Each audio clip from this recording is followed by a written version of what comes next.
To my channel. ఈరోజు ఏం జరగబోతుందో తెలుసుకుందామా? ఇంకా ఎపిసోడ్లోకి వెళ్ళిపోతే మీనా ఇక పూలన్నీ కట్టేసి వాటిని ఒక కవర్లో పెట్టేసి ఫ్రిడ్జ్లో సర్దుతూ ఉంటుంది. అప్పుడే ప్రభావతి అక్కడికి వస్తుంది. ఏయ్, ఏం చేస్తున్నావే? పూలను ఫ్రిడ్జ్లో పెడుతున్నావేంటి? అత్తయ్య, పూలు ఫ్రిడ్జ్లో ఉంటే ఫ్రెష్గా ఉంటాయి, అందుకే వండిపోకుండా ఫ్రిడ్జ్లో పెట్టాను. ఏంటి ఇంట్లో పూలు సామాన్లు పెట్టేసి ఇంటిని కూడా పూల కొట్టు చేద్దాం అనుకుంటున్నావా ఏంటి? మర్యాదగా పట్టింది. అత్తయ్య, ఈ ఇంట్లో మీరెలా సభ్యులో నేను కూడా అంతే. మీకు కావాల్సిన వస్తువులు మీరు ఎలా పెట్టుకున్నారో నాకు కావాల్సిన వస్తువులు కూడా నేను అలాగే పెడతాను. దాన్ని తీసే హక్కు మీకు లేదు, తీయమనే హక్కు కూడా మీకు లేదు. ఏంటి హక్కుల గురించి మాట్లాడుతున్నావు? అత్తయ్య, నేను మామూలుగానే చెప్పాను, మీకు అర్థం కాలేదు. అలాంటప్పుడు నన్నేం చేయమంటారు అని అంటుంది. దాంతో ప్రభావతి, సరే కానీ నాకు వెళ్ళి కాఫీ పెట్టి తీసుకురా. ఆల్రెడీ కాఫీ పెట్టాను, వేడి చేసి తాగండి. వంట కూడా అయిపోయింది. ఏంటి అన్నీ అయిపోయాయి, పెట్టుకోండి చేసుకోండి అంటున్నావు? నీకేదో మినిస్టర్ ఉద్యోగం ఉన్నట్టు. అవునత్తయ్య, నాకు మినిస్టర్ ఉద్యోగం లేకపోయినా ఏదో ఒక పని ఉంది. మీ పెద్దబ్బాయిలాగా పార్క్లో పల్లెలు తినుకుంటూ అదే గుడి ముందు అడుక్కునవడం అలాంటి పనులు అయితే లేవు. ఏంటి చాలా ఎక్కువ మాట్లాడుతున్నావు? నీకు బాగా పొగరు పట్టింది. నాకేమీ పొగరు పట్టలేదు. నేను కొంతమంది ఖాతాలకి పూలు ఇవ్వాలి, వాళ్ళకి ఆర్డర్ ఉంది, ఇవ్వడానికి వెళ్తున్నాను అని చెప్పేసి మీనా కోపంగా అక్కడి నుంచి వెళ్ళిపోతుంది. దాంతో ప్రభావతి, దీనికి బాగా పొగరు పట్టింది, ఇష్టం వచ్చినట్టు మాట్లాడుతుంది, పెద్ద చిన్న లేకుండా పోయింది, డబ్బులు వస్తున్నాయిగా అందుకే గర్వం పెరిగింది అని అంటూ ఉంటే అప్పుడే రోహిణి ఇదంతా కూడా చూస్తుంది. అత్తయ్యని మీనా ఎదిరించింది. ఇదే మనకి మంచి అవకాశం, లేకపోతే నిన్న శృతి ముందు నన్ను మనసుని అవమానిస్తుందా? చెప్తా ఉండు అని చెప్పేసి రోహిణి అయితే ఇక ఆంటీ అనుకుంటూ కిందికి వస్తుంది. ఇంతలోకి అప్పుడే శృతి వాళ్ళ అమ్మగారు అయితే ఇంటికి వస్తారు. తనని చూసి వెంటనే, వదిన గారు మీరా? జరిగిన దానికి మీరు మా మీద కోపంగా ఉంటారు, ఇక ఎప్పుడు ఇక్కడికి రావనుకున్నారు, కానీ వచ్చేసరి ఏం చేస్తాం? జరిగిన దానికి నా కూతురు కూడా మీ మొహాలు కూడా చూడదు అనుకున్నాను. శాశ్వతంగా రవి నా శృతి మా ఇంట్లో ఉండిపోతారనుకున్నాం, కానీ అవన్నీ జరగలేదు కదా. ఇది కూడా అంతే.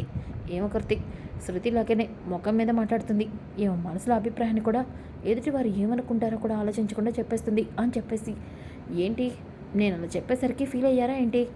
అదేం లేదులే వదిన గారు, ఎవరి అభిప్రాయాలు వాళ్ళకు ఉంటాయి కదా. సరే కానీ శృతి ఇంట్లో లేదా? లేదు. అవునా, నాకు తెలుసు శృతి ఇంట్లో ఉండదని, కావాలనే కదా నేను ఇక్కడికి వచ్చింది అని చెప్పేసి శోభ, ఏమ్మా రోహిణి, మీ నాన్నగారు ఫారెన్ నుంచి వస్తారని అన్నారు, ఆ రోజు పుస్తల కార్యక్రమానికి రాలా, జరిగిన గొడవ వల్ల మేము కూడా మర్చిపోయాం. ఇంతకీ మీ రెండో భారతి గారు వచ్చారా అని వెనకాలనే ఇక రోహిణి ఏమొకరితి ఎప్పుడు చూసినా మా నాన్న కోసం అడుగుతుంది అని చెప్పేసి, అంటే ఏం చెప్పమంటారు వదిన గారు, రోహిణి వాళ్ళ నాన్నగారు పెద్ద సమస్యలో ఉన్నారు, ఆయన్ని క్లయింట్లు మోసం చేశారంట, ఇప్పుడు ఆయన పరిస్థితి ఏమాత్రం బాగోలేదు. ఏం చెప్పమంటారు, అందుకే ఆయన రోజు రాలేకపోయారు. అవునా, అంత పని జరిగిందా? అంతేలే, ఇంట్లో దరిద్రాన్ని పెట్టుకుంటే ఇలాంటి దరిద్రాలు వస్తూనే ఉంటాయిలే అని వెనకాలనే ఇక ప్రభావతి అలా చూస్తూ ఉంటుంది. ఇంతలోకి అమ్మ పూలు పూలు కావాలి అని అనుకుంటూ వస్తే, ఏయ్ ఏంటి ఇదేదో పూల కొట్టులాగా పూలు పూలు అనుకుంటూ వస్తావేంటి? నిజంగానే ఇది పూల కొట్టోళ్ళు ఇల్లేక, అందుకే పూలు పూలు అని పిలిచాను. మీనా ఇక్కడ లేదు, లేకపోతే మీరున్నారుగా. నాకు 4 మూరల మల్లెపూలు కావాలి, ఫ్రిడ్జ్లో ఉన్నాయని చెప్పింది మీనా. ఇవ్వండి, ఇదిగోండి డబ్బులు అని వెనకాలనే ప్రభావతి ఇక మూరలు కొల్చి ఫ్రిడ్జ్లో ఉన్న మల్లెపూలని తీసుకొచ్చి ఇస్తుంది. ఇక ఇదంతా చూసిన శోభ, నీ పని చెప్తానుండు అని చెప్పి మనసులో అనుకుంటూ, వదిన గారు నాకు కూడా ఒక 5 మూరల మల్లెపూలు కావాలి, ఇవ్వండి అని అంటుంది. ఇక ప్రభావతి సరే అని 4 మూరల మల్లెపూలు ఇస్తుంది. 4 మూరలు అంటే 200లేగా, ఇదిగోండి 200 అని వెనకాలనే ప్రభావతికి రోహిణికి చాలా కోపం వస్తుంది. ఇక శోభ, ఏంటి అలా చూస్తున్నారు, మీనాకి డబ్బులు ఇవ్వండి, మళ్ళీ పూలు తక్కువయ్యాయని మిమ్మల్ని అడుగుతుంది కదా అని చెప్పేసి శోభ అక్కడి నుంచి వెళ్ళిపోతుంది. దాంతో ప్రభావతికి చాలా కోపం వస్తుంది. నన్ను పూల మీదే అనుకుంటుందా? ఇదంతా దానివల్లే, ఆ పూల కొట్టు దానివల్లే ఇదంతా జరుగుతుంది. అవునంటీ, మీనాకి ఈ మధ్య బాగా గర్వం పెరిగింది, పెద్దలన్న గౌరవం కూడా లేదు. మనోజ్ గురించి కూడా నిన్న శృతి దగ్గర చాలా చీప్గా మాట్లాడింది.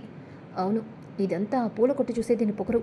ఆంటీ, మనం ఎలా అయినా సరే మీనా పూల కొట్టు లేకుండా చేస్తే మీనా పొగరు తగ్గుతుంది.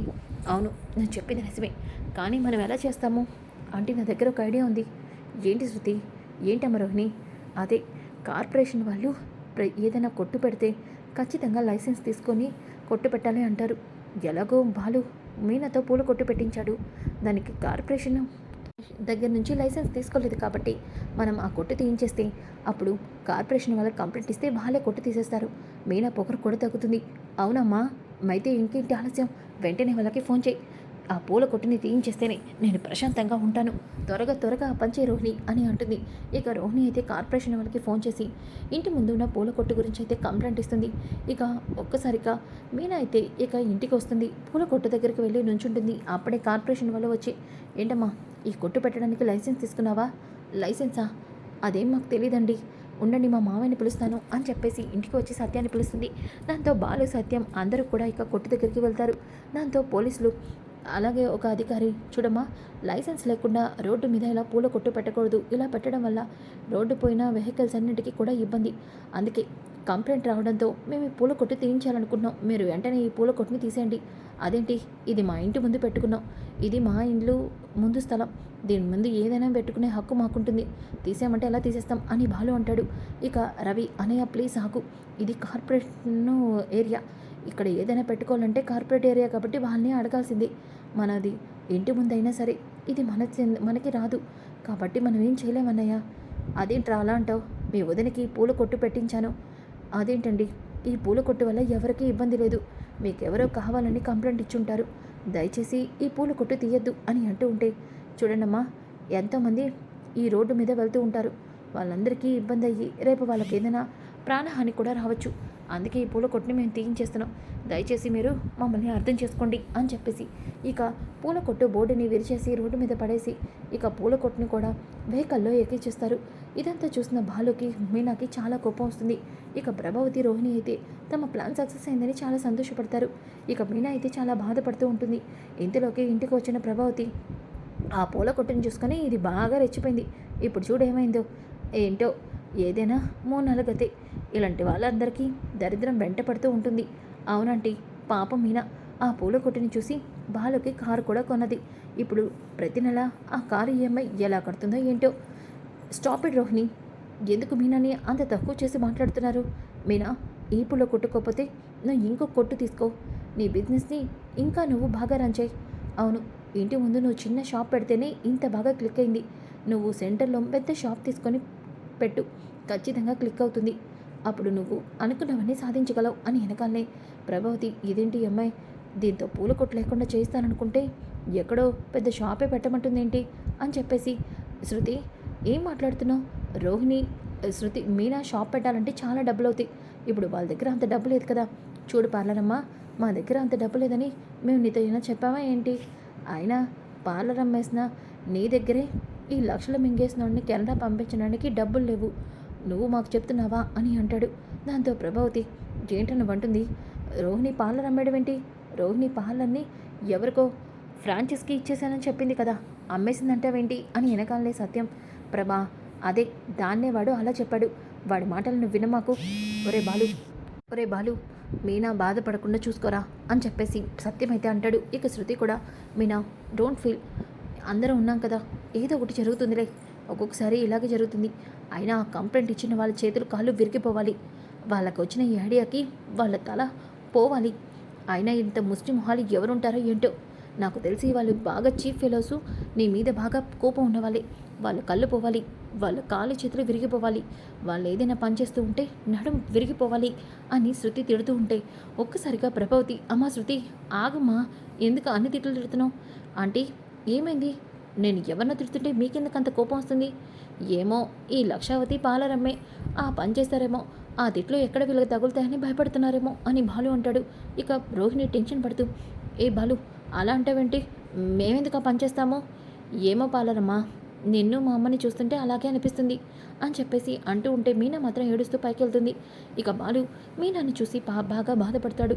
ఇక రాత్రి అవుతుంది. మీనా భోంచేయకుండా ఒంటరిగా కూర్చొని ఏడుస్తూ ఉంటుంది. అప్పుడే బాలు భోజనం తీసుకుని పైకి వస్తాడు. మీనా భోంచేయకుండా నువ్వేంటి ఇలా ఒంటరిగా ఏడుస్తున్నావు? ఏమండి, మనకే ఎందుకు ఇలా జరగాలి? ఆ పూల కొట్టు పెట్టి నేను ఎంతో సంతోషపడ్డాను, కానీ కొన్ని రోజుల్లోనే ఇలా జరిగింది. మీనా ఇప్పుడేదో మనకేదో నష్టం జరిగిపోయినట్టు ఎందుకు అలా బాధపడుతున్నావు? అది కాదండి మీనా, నువ్వు బాధపడమాకు, నువ్వు హ్యాపీగా ఉండే పని నేను చేస్తాను. ఏంటండి మీరు అంటుంది? మళ్ళీ అక్కడ పూల కొట్టు పెడితే ఇలాగే జరుగుతుంది. ఇక మీరు అవన్నీ ఏమీ చేయొద్దు, నాకు ఈ ఇంటి పనులే కరెక్ట్ అని అత్తయ్య చెప్పారు కదా, అంతే అని చెప్పేసి అంటుంది. ఇక ఉదయం అవుతుంది. మీనా ఇంటికి కిందకి వస్తుంది. రాగానే ప్రభావతి రోహిణి కాలు మీద కాలేసుకుని కాఫీ పెట్టమని చెప్తారు. దాంతో మీనా అత్తయ్య నాకు పనుంది మీరు పెట్టుకోండి అని అంటుంది. ఏంటి సమాధానం చెప్తున్నావేంటి? ఇదివరకంటే ఆ పూల కొట్టు ఉండేది. పనుంది కాబట్టి తప్పించుకొని వెళ్ళేదానివి. ఇప్పుడు ఆ పూల కొట్టు కూడా లేదు. మరి ఇంకా నీకేం పనుంది? వెళ్ళి కిచెన్లో ఉన్న సామాన్లతోమి మా ఇద్దరికి కాఫీ కలుపు అని చెప్పేసి అంటూ ఉంటే ఇక రోహిణి, ఆంటీ ఇప్పుడు మీనా పొగరు బాగా తగ్గింది చూసారా ఎంత సైలెంట్గా వెళ్తుందో. అదే ఆ పూల కొట్టు ఉన్నప్పుడు ఎలా సమాధానం చెప్పేదో. అవును దీనికి నేనే కరెక్ట్ అని చెప్పేసి అంటుంది. ఇక బాలు అయితే మీనాకి అలాగే ఫోన్ చేస్తాడు. ఏంటండి మీనా, ఇంట్లో వాళ్ళందరినీ తీసుకొని బయటికి రా. ఎందుకండి, చెప్తున్నాను కదా ముందు అందరినీ తీసుకుని బయటికి రా అని అంటాడు. ఒక్కసారిగా అందరూ బయటికి వస్తారు.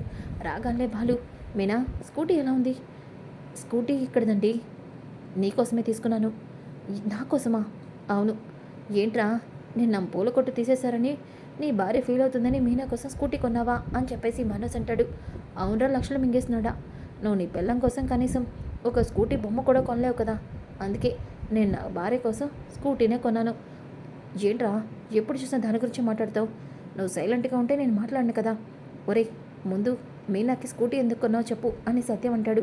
నాన్న, మీనా పూల కొట్టు తీసేశారని మీనా ఫీల్ అవుతుంది, అందుకే మీనాకి స్కూటీ కొన్నాను. అంటే నేను చెప్పిందే నిజమన్నమాట. ఇది ఏ అప్పు చేసి తీసుకున్నావు? అప్పు చేసో ఏం చేసో నేను స్కూటీ అయితే కొన్నాను కదా. ఏమండి ఇప్పుడు ఇదెందుకు? మీనా పూల కొట్టు తీసేశాను, ఇప్పుడు నేను ఎలా బిజినెస్ చేసుకుంటాను అన్నావు కదా, అందుకే స్కూటీ కొన్నాను. ఏంటి అని నేను అంటుంది. వదిన ఈ స్కూటీతో బిజినెస్ ఎలా చేస్తుంది? ఎలా అంటే ఇప్పుడు మీనా ఈ బండి మీదే పూలు అమ్ముతుంది. ఎవరెవరు తనకి ఆర్డర్లు ఇస్తారో వాళ్ళందరికీ ఈ బండి మీదే వెళ్ళి పూలు ఇచ్చి వస్తుంది. ఎలా ఉంది నా ఐడియా? ఏమండి చాలా బాగుంది. అవునరా చాలా బాగుంది. మీనా పూల కొట్టుపోయిందని బాధపడుతుంది. ఇంతలో ఇంత మంచి ఆలోచన చేశావు అని వెనకాలనే కొంతమంది కుళ్ళుబొత్తులు మీనాకు పూల కొట్టు తీయించారు. కానీ ఇప్పుడు మీనా బిజినెస్ని ఎవ్వరూ ఆపలేరు. మీనా, నేను ఆన్లైన్లో కూడా నీకు యాప్ని ఓపెన్ చేసి నీ బిజినెస్ క్లిక్ అయ్యేలా చేస్తాను అని శృతి అంటుంది. దాంతో అందరూ కూడా చాలా హ్యాపీగా ఫీల్ అవుతారు. ఇంకా ఒక పక్కన మనోజ్ అయితే ఇదంతా కూడా నీ వల్లే అని అంటూ ఉంటే, ఏంటి నా వల్ల అంటున్నావు అని రోహిణి టెన్షన్ పడుతూ మనోజ్కి నేనే కార్పొరేట్ వాళ్ళకి కంప్లైంట్ ఇచ్చాను తెలిసిపోయిందా అని చెప్పేసి అనుకుంటూ ఉంటే, అవును రోహిణి, ఆ బాలు అలాగే మీనా నన్ను అవమానించడానికి కారణం నువ్వే. మీ నాన్నతో నా కెనడాకి వెళ్ళడానికి డబ్బులు ఇప్పిస్తే హాయిగా నేను కెనడా వెళ్ళేవాడిని, హ్యాపీగా సెటిల్ అయ్యేవాడిని. ఇదంతా నీ వల్లే. ఏంటి మనోజ్ నన్ను అంటున్నావు? చూసావుగా మీనాకి పూల కొట్టు తీయించేశాడని. వెంటనే బాలు స్కూటీ కొన్నాడు, కానీ నువ్వు ఒక్కరోజైనా నాకు ఒక చీరైనా కొనిచ్చావా? లేదు, ఎప్పుడు నేనేమి తీసుకొస్తానా అని వెయిట్ చేస్తూ ఉంటావు. అదే అలా అంటావేంటి రోహిణి? అవును, నువ్వెందుకు పనికిరావని మీనా బాలు ఎప్పుడు కూడా నీ గురించి అంటూనే ఉంటారు. నేను ఆ విషయాన్ని అర్థం చేసుకోలేకపోయాను. నిన్ను చూస్తుంటే నాకు నిజంగా రోజు రోజుకి నువ్వు ఇంత చీప్గా తయారవుతున్నావేంటి అనిపిస్తుంది. ఒక్కసారైనా ఏదో ఒక చిన్న ఉద్యోగమైనా జాయిన్ అయ్యావా? ఎప్పుడైనా నా కోసం ఒక్కటైనా కొని తెచ్చావా? లేదు అని రోహిణి కోపంగా వెళ్ళిపోతుంది. ఇక మనోజ్ ఇదేంటి, వాళ్ళిద్దరేదో కొనుక్కుంటే నా పిల్ల నా మీద అడిగింది, నేనేదో ఒకటి చేయాలి అని చెప్పేసి మనోజ్ ఎవరికో ఫోన్ చేస్తాడు. ఇక వాళ్ళ ఫ్రెండు, ఏంట్రా ఇలా ఫోన్ చేసావు? ఏంటి బ్రో ఆ రోజు అలా వదిలేసి వెళ్ళావు? ఇంట్లో వాళ్ళందరి ముందు అడ్డంగా దొరికిపోయాను. ఏం చేయమంటావు? ఆ స్వామీజీ చెప్పినట్టు చేస్తే నీకు జరిగేది కదా. సరే అది జరగలేదు, ఏదైనా ఐడియా ఉంటే చెప్పొచ్చు కదా. సరే, నాకు తెలిసిన ఒక బ్రోకర్తో నీ కెనడా గురించి మాట్లాడాను. నువ్వు అన్నట్టు 14 లక్షలు కట్టక్కర్లా, ఒక 2-3 లక్షలు కడితే నీ కెనడా వెళ్ళడానికి అవకాశం అయితే కల్పిస్తానని చెప్పాడు. నువ్వు వెనకాలనే ఇక మనోజ్, అవునా నిజంగానే మాట్లాడావా? 2-3 లక్షలతో పని అయిపోతుందా? అవును, ఆ ఏజెన్సీలో ఉన్న ఒక బ్రోకర్తో మాట్లాడాను. కావాలంటే నువ్వు కూడా మాట్లాడు. నువ్వు మాట్లాడావంటే నిజమే అయి ఉంటుంది. నువ్వు 2-3 లక్షలు ఏర్పాటు చేసుకో, మిగతాదంతా నేను చూసుకుంటాను అని అంటాడు.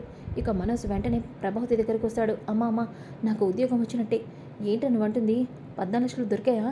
అది కదమ్మా, ఒక 2-3 లక్షలు దొరికితే నేను కెనడా వెళ్ళిపోవచ్చని ఇప్పుడే నాకు తెలిసిన ఒక అతను చెప్పాడు. ఆ బ్రోకర్ని కూడా సెట్ చేశాడంట.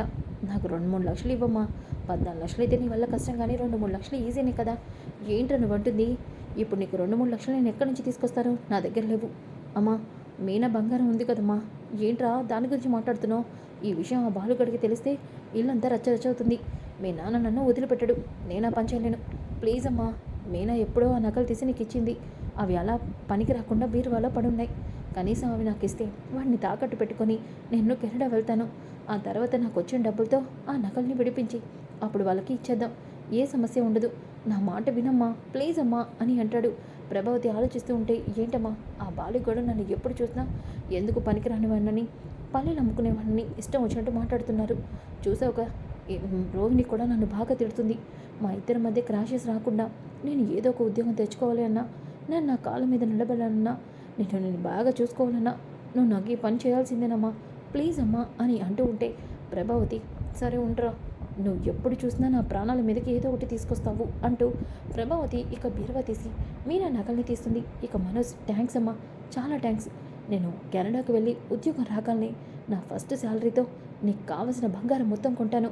నోరు ముయ్యరా, ముందు నువ్వు కెనడాకి వెళ్ళాలి కదా, వెళ్ళక ముందు ఈ నగలు విడిపించు.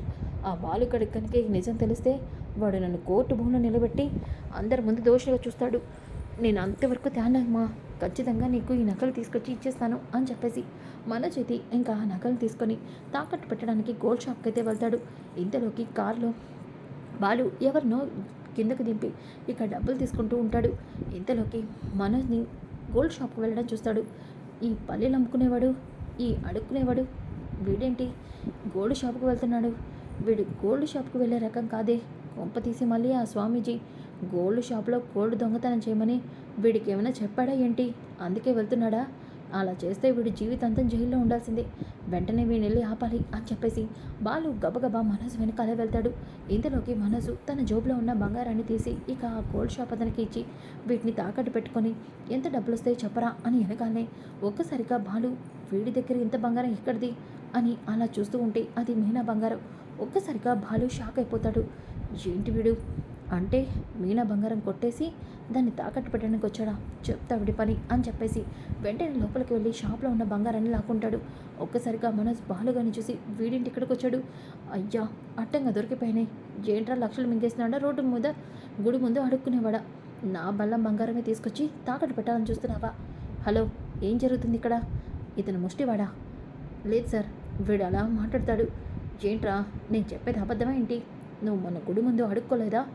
ఒరేయ్ ఇప్పుడు అవన్నీ ఎందుకు? ఏంటి అడుక్కునేవాడివా? ఇంత బంగారం తీసుకొచ్చావేంటి? చూస్తే డీసెంట్గా కనిపిస్తున్నావు. ఇలాంటి వాళ్ళందరూ ఇలా ఈ రకంగా చీట్ చేయడానికి వస్తున్నారనమాట అని అంటూ ఉంటే, ఒరే లక్షలు మింగేస్తున్నాడా, ఈరోజు నీ కుందిరా నా చేతిలో, పదరా అంటూ మనోజ్ని తీసుకొని ఇంటికి వెళ్ళి ఇక సత్యం కాళ్ళ మీద పడేస్తాడు. దాంతో మనోజ్, ఏమైందిరా, ఎందుకు వాడిని మీ నాన్న కాళ్ళ మీద పడేశావు, చెప్పరా? నేను అది అని మనోజ్ అంటూ ఉంటే ఇక సత్యం, ఒరే బాలు ఏమైందిరా? నాన్న వీడేం చేశాడో తెలుసా? ఏం చేశాడు? మీనా బంగారాన్ని తాకట్టు పెడుతున్నాడు. ఏంటి మీనా బంగారాన్ని తాకట్టు పెట్టాడా? ప్రభా, ఆ బంగారం నీ దగ్గర ఉంది కదా, మరి వీడి దగ్గరికి ఎలా వచ్చింది అని అంటూ ఉంటే రోహిణి, శృతి అందరూ కూడా ఇంకా కిందకి వస్తారు. ఇక శృతి, ఏంటి రోహిణి, నీ భర్త రోజు రోజుకి ఇంత చీప్గా తయారవుతున్నాడు. మొన్న గుడి ముందు అడుక్కున్నాడు, ఇప్పుడేమో చీప్గా మీనా బంగారాన్ని తాకట్టు పెట్టుకున్నాడంట, అది కూడా దొంగతనంగా. ఇలా చేయడానికి సిగ్గుగా లేదా? ఆంటీ ఒక మాట అనిందనే మీనా తన బంగారాన్ని మొత్తం తీసి ఆంటీకి ఇచ్చేసింది. ఇప్పటి వరకు తను ఆ బంగారాన్ని కూడా వేసుకోలేదు. కానీ నీ భర్త, నీ హస్బెండ్ అది దొంగతనంగా తీసుకెళ్ళి తాకట్టు పెడుతున్నాడు. మరి మీ భర్త ఇంత చీప్గా ఉన్నాడేంటి అని అంటుంది. ఇక మీనా, రోహిణి నా భర్త గురించి ఎప్పుడూ ఏదో ఒకటి చులకం చేసి మాట్లాడతావుగా, ఇప్పుడు నీ భర్త నా బంగారాన్ని అమ్మాలనుకుంటున్నాడు, ఇప్పుడేమంటావు అని వెనకాలనే మనోజ్, ఏంటిదంతా? నువ్వెప్పుడు చూసినా అందరి ముందు నాకు తల దించుకునే పరిస్థితి తీసుకొస్తావు, నువ్వు మారవా అంటూ రోహిణి కోపంగా వెళ్ళిపోతుంది. ఇక ప్రభావతి, ఒరే బాలు ఏంట్రా ఇదంతా, అందరి ముందు ఇంత గొడవ చేయాలా? అదేంటి లక్షావతి, ఈ లక్షలు మింగేసినవాడికి, ఈ అడుక్కునేవాడికి ఇంత బంగారం ఇచ్చి, నా భార్య బంగారం ఇచ్చి మళ్ళీ అందరి ముందు అడిగావు అంటావేంటి? ప్రభా, ఇదంతా నీ వల్లే. వీడు ప్రతిసారి ఇలా తప్పు చేస్తున్నాడంటే దానికి కారణం నువ్వే. నువ్వు మారే వరకు వీడు మారడు అని చెప్పేసి అంటూ ఉంటాడు. సో ఫ్రెండ్స్, కమింగ్ ఎపిసోడ్స్ ఇలాగే చాలా చాలా ఇంట్రెస్టింగ్గా ఉంటాయి. Don't miss. ఈ వీడియో నచ్చితే తప్పకుండా లైక్ చేసి షేర్ చేయండి. Thanks for watching. Back to my channel. ఈరోజు ఏం జరగబోతుందో తెలుసుకుందాం.